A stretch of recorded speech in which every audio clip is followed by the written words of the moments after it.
Contractor refused to quote black woman's build. She completed it in 90 days and sold it for $1.08 M. He laughed at her in the parking lot. Not behind her back, not quietly, in the way of men who know they are being small. He laughed at her face, standing between his truck and hers. Blueprints she had rolled under her arm for 3 weeks, and he said, "Sweetheart, I don't have time to babysit a project like this." She was 43 years old. She had driven 40 minutes to meet him. She had the land, the permits, the financing, and a set of architectural drawings that a licensed firm had spent 11 weeks producing. She had everything except a general contractor willing to return her calls, and when she had finally gotten this one on the phone by calling from a number he did not recognize, he had agreed to meet, and now he was laughing in the parking lot of a gas station, off Route 9 inches, Calhoun County, and telling her he did not have time to babysit. She looked at him for a moment, the specific look of a woman deciding what is worth her breath. Then she rolled the blueprints tighter under her arm, got in her truck, and drove away. His name will not be said here, not because he deserves protection, because he does not deserve the real estate. Her name is Renata Osei, and 90 days after he laughed in that parking lot, she sold the house she built without him for $1,800,000. Nobody knew yet what that quiet woman was about to do. Nobody knew that the woman being told she needed babysitting had run construction timelines in 4 countries. They were about to find out. They always find out. Subscribe and tell me where you are watching from. Now rewind with me. 93 days before that closing table, back to where this really starts. Renata Osei grew up in the company of tools. Her father, a man named Joseph Osei, who had immigrated from Ghana to Baltimore in 1978 with $40 and an engineering degree that American firms spent 5 years refusing to honor, had taken work wherever it was offered: painting crews, drywall installation, framing on residential builds across the mid-Atlantic region where the post-war suburbs were still eating into farmland and the demand for labor ran faster than the appetite to fairly compensate it. Joseph did the work. He did it with a precision that his crew supervisors noticed and wrote down, and then used without giving him the credit, because that was also how it worked. On weekends, Joseph built things at home. Not for money, for the specific satisfaction of making something plumb and square and lasting in a world that had given him limited permission to demonstrate what he was capable of. He built a back porch addition that 3 different neighbors' contractors examined and could not improve upon. He built a detached garage with a concrete floor. He poured himself on a cold November Saturday with Renata, then 11 years old, working the screed board beside him. He built a set of built-in shelves in the living room that were so precisely fitted to the room's dimensions, so carefully finished, that when the family finally sold the house 18 years later, the real estate agent listed them as a selling feature. Renata learned beside him, not from classes or programs or YouTube tutorials that did not yet exist. From watching hands and asking questions and being given, from an early age, the specific inheritance of a father who believed that the ability to build was not a gift or a talent but a discipline, a body of knowledge accumulated through repetition and attention, available to any person patient enough to pay the price of learning it. By the time she was 15, Renata could read a residential blueprint. Not interpret it, roughly read it. Understand the relationship between the architectural drawings and the structural details and the mechanical plans and how a change in one cascaded through all the others. She understood this the way some children understand music, not as information to be memorized, but as a language that, once absorbed, became the natural way of seeing. She went to university on a partial scholarship and studied civil engineering. She was one of 4 black women in her program, and the only one who stayed the full 4 years. Not because the others were less capable, because the conditions were what they were.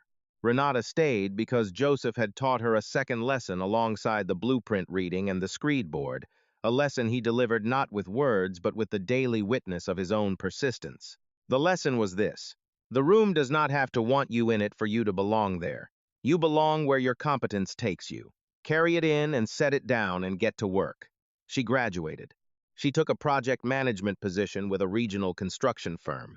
Spent 5 years working sites across 3 states, learning the operational side of the industry, the scheduling, the subcontractor coordination, the material sourcing, the inspection management, the thousand friction points between a drawing on paper and a structure that stands and performs. She was good at it. She was the person the project managers called when a problem arose that did not have a clean solution. Not because she was available, because she produced answers. She moved, marriage, then the careful unwinding of one. She moved again, landed in Calhoun County, south of the state line, in a region experiencing exactly the kind of development pressure that a woman who understood construction and land and the economics of real estate should find interesting. Land was still priced for agricultural use even as demand was shifting. There was a window, a limited window, the kind that opens for a few years and then closes when enough people notice it. Renata noticed it. She had been watching. She had been saving. And she had a spiral-bound notebook, the kind you buy at a drugstore for $1.49, the cover worn soft from being carried in a work bag in which she had recorded, for the past 3 years, every parcel listed in the county tax records under assessed agricultural value that was within 2 miles of the new interstate exchange being built on the county's northern edge. 116 parcels. She had personally driven past 89 of them.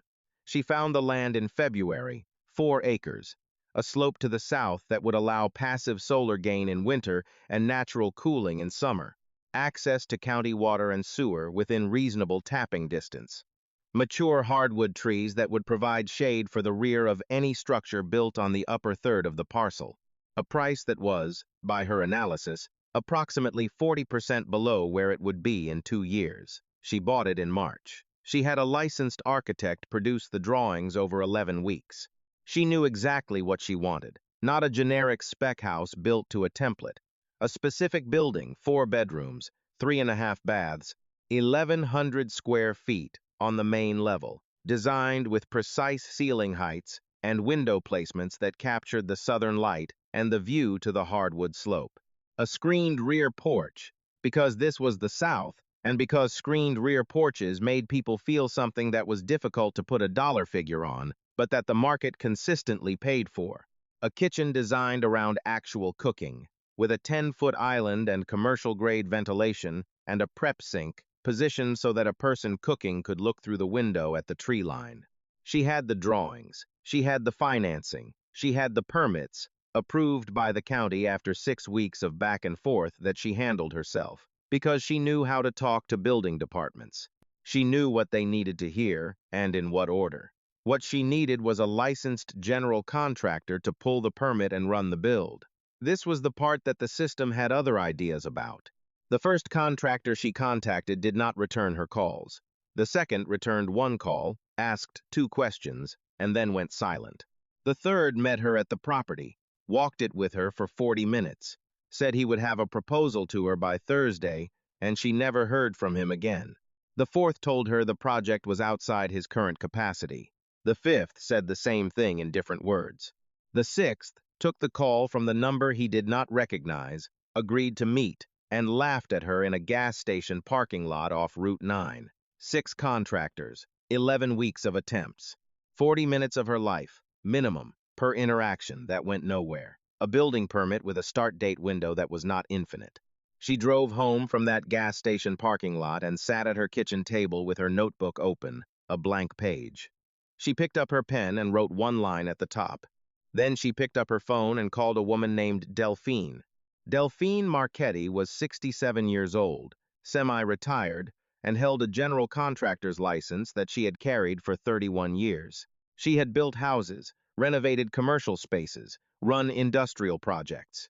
She had a reputation in the counties north of Calhoun as someone whose work was so consistently excellent that her former clients referred her to friends without being asked, the way people refer good doctors. She had not taken a full residential project in 3 years because her knees had opinions about extended site work, but she had mentored younger builders and stayed current on her license and had appeared in Renata's notebook under a circled entry from 14 months prior.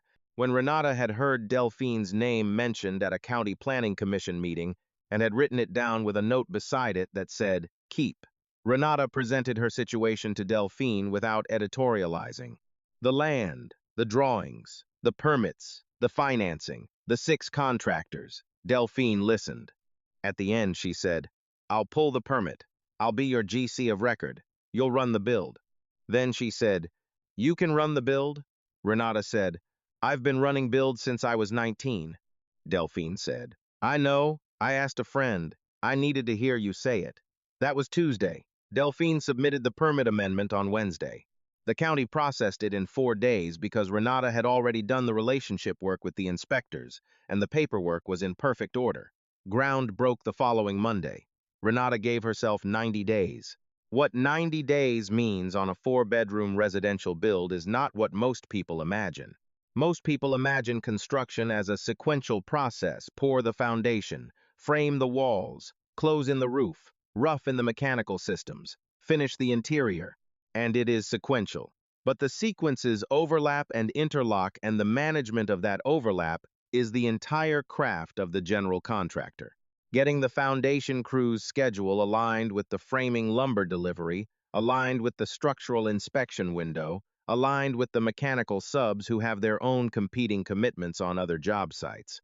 A residential build managed poorly takes 9 months. A residential build managed excellently takes 4. 90 days was not impossible. It was extremely difficult. It required the kind of scheduling precision that Renata Ose had spent 22 years developing. She arrived on site at 6:15 every morning. She left at the point when the last worker left, which was sometimes 5 in the afternoon and sometimes 8 at night. She had a clipboard that she kept in a specific order daily schedule on top, running issues list beneath it, inspection log beneath that, materials delivery schedule on the back. She had 17 subcontractor relationships that she managed personally, calling each one the night before their scheduled work to confirm, showing up on site when they arrived to walk them through exactly what she needed. She had no tolerance for what she called drift. Drift was when a project began to slide a half day here, a day there, small delays that compound mathematically into large ones. Every morning, she walked the site before the crews arrived and identified any condition that would create drift that day. A delivery that had not arrived, a substrate not ready for the next trade, a question about the drawings that, if unanswered, would pause the framers for 2 hours. She answered the questions before the framers arrived. She tracked the deliveries from the night before. She solved the substrate problem at 6:15 rather than at 9. Among the subcontractors, the early assessment was mixed. Some of them had worked for women before and had no adjustment to make. Some of them had not and required a brief recalibration. The recalibration, in every case, was administered the same way. Renata showed them what she knew, not by announcing it, by demonstrating it. On the second day of framing, she identified a header specification in the garage rough opening that was undersized for the load it would carry. A discrepancy between the structural detail and the framing subcontractor's habit on previous projects. She pointed it out, quietly. To the framing crew lead, a man named Hector, who had been framing houses for 26 years. Hector looked at the drawings, looked at the header he had already installed, said, "That's right," pulled the header, installed the correct one, did not speak to Renata differently after that. Spoke to her with the specific tone that experienced tradespeople use for other experienced people, which is a tone without condescension or performance, just the language of shared work. Hector told his brother-in-law, who was a tile setter, who was on Renata's sublist. His brother-in-law showed up on day 31, knowing who he was working for. There was a morning at the end of week 3 when it looked like the project would not make the window. The mechanical rough-in plumbing, HVAC ductwork, electrical, is the most time-sensitive phase of a residential build, because every other trade waits for it, and because the inspection that must follow cannot be scheduled until it is complete, and because if the inspection queue is backed up, a 2-day delay becomes a 9-day delay. The HVAC subcontractor called Renata at 7 in the morning on day 22 and said he had an equipment delivery issue. His ductwork fabricator had delivered the wrong gauge on 2 of the trunk runs. He needed 3 days to get the correct material. Renata asked for the fabricator's name, called the fabricator's production manager directly, explained the situation in the specific terms of someone who understood what gauge mismatch meant structurally, and why it was not a matter of preference, but of code compliance.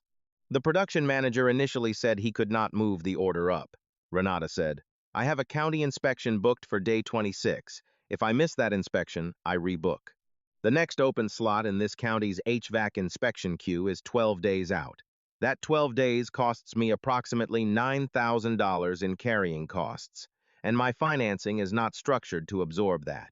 If you move my order, I will book you for 2 additional projects I have in the pipeline beginning in the fourth quarter. The production manager moved the order. The ductwork arrived the morning of day 24. The HVAC sub ran his crew on overtime for 12 hours. The rough-in passed inspection on day 27, 1 day behind schedule, which Renata recovered over the following week by overlapping the insulation and drywall phases in the zones where inspection clearance had been issued earliest. Delphine came to the site on day 31. She walked it for 2 hours. She looked at the framing, the rough mechanicals, the structural connections at the ridge beam. She found 3 items she wanted addressed, and she wrote them in Renata's clipboard notes in a handwriting that was still precise at 67. Then she stood in what would be the main living area, with the southern-facing window openings above her and the hardwood tree line visible through the framing, and she said, "This is a good house." Renata, Renata said, "It will be." On day 31, a man drove slowly past the site in a truck. He slowed at the driveway entrance, looked at the framed structure going up on the slope, and kept driving. Nobody on site paid him any attention. There were too many things to do. The house closed in on day 59. Drywall, tape, mud, prime. Then the finish work, the floors, the trim, the cabinetry, the tile, the fixtures. This is the phase of a residential build where the character of the building emerges, where the decisions made on paper in an architect's office become physical reality and either succeed or do not. Renata had made deliberate choices throughout the design. White oak flooring in 4-inch planks, site-finished, because site-finished floors last longer and look different from factory-finished in a way that reads as quality even to people who cannot name why. A kitchen tile in a format that was unusual for this price point in this market. Large format Spanish porcelain, 24 by 48, which required a more skilled tile setter but which made the kitchen look twice what it cost. She had sourced every finish material herself, not from a big box store. From a tile importer she had worked with on a commercial project 8 years ago. From a cabinetry fabricator in the next county who did custom work at a price point that national cabinet companies could not meet because the national companies had overhead she did not have. From a lighting showroom whose owner she had helped navigate a building issue 3 years back and who, as a result, gave Renata trade pricing. Every relationship in her notebook had been maintained for a reason. This was the reason. The kitchen was finished on day 71. Hector's brother-in-law, whose name was Roberto, stood in the kitchen on the morning he completed the tile installation and called Hector and said, "You need to come see this kitchen." Hector came on his lunch break and stood in the kitchen and called a realtor friend and said the same thing. The realtor friend's name was Cecily Park. She had sold properties in Calhoun County for 12 years. She arrived at the house on day 73, walked it with Renata for 45 minutes, and said at the end, "I need to talk to you about price." Renata had a number in her head. She had run the comparable sales analysis herself 3 months prior, then updated it 2 weeks ago.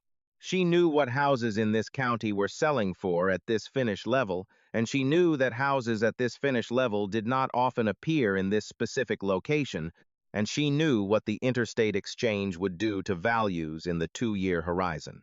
She told Cecily her number. Cecily looked at her for a moment, then said, "I would have said higher." Renata said, "Then say higher." They listed at 1.95 on day 81, 9 days before Renata's 90-day target.